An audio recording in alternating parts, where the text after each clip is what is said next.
देखिए, इस देश में आपातकाल का लगाया जाना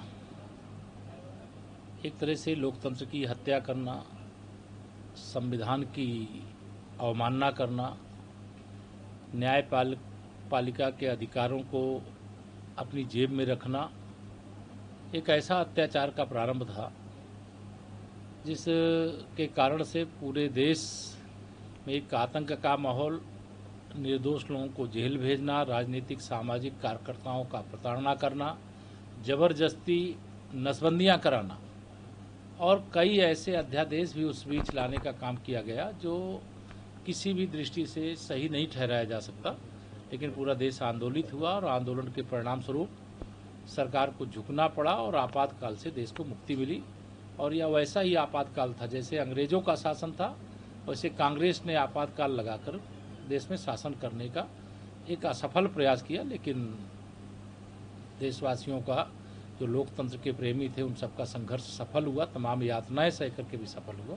और उसी के 50 वर्ष पूरे होने पर देश को यह स्मरण कराना जरूरी है कि जो फर्जी संविधान की किताब लेकर के घूमते हैं, संविधान की किताब दिखा करके वोट मांगते हैं, वो कितने बड़े संविधान के द्रोही हैं, यह संदेश जाता है। इसलिए भारतीय जनता पार्टी ने पूरे देश में, पूरे प्रदेश में, सभी जिलों में यह कार्यक्रम करने जा रही है। एक सवाल और, ये बीजेपी जो संविधान, खुद बीजेपी संविधान विरोधी है और यहाँ पे तो अघोषित आपातकाल लगा हुआ है। कांग्रेस संविधान के मुद्दे पर, देश के लोकतंत्र को बंधक बनाने के मुद्दे पर देश को मुंह दिखाने लायक नहीं है। क्योंकि 50 वर्ष पहले की घटना है, इसलिए नई पीढ़ी के लोगों को उस यातना का अंदाज़ा भी नहीं है।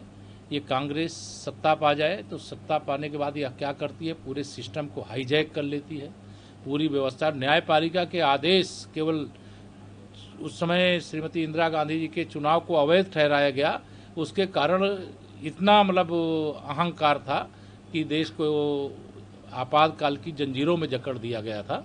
लेकिन कांग्रेस को इस पर बोलने का कोई अधिकार नहीं है।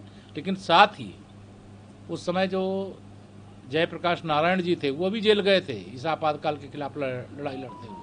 और जिनके नाम पर समाजवाद, नकली समाजवादी लोग भी आज जो बने हुए हैं, उस समय असली समाजवादी कांग्रेस के आपातकाल लगाए जाने के विरोध में यातनाएं सही, आंदोलन किए, जेल गए। लेकिन आज नकली समाजवादी पार्टी के मुखिया श्री अखिलेश यादव जी उसी कांग्रेस की गोद में बैठे हुए। हमसे जुड़े रहने के लिए हमारे YouTube चैनल को सब्सक्राइब करें और नई वीडियो की नोटिफिकेशन के लिए बेल आइकॉन को दबाएं।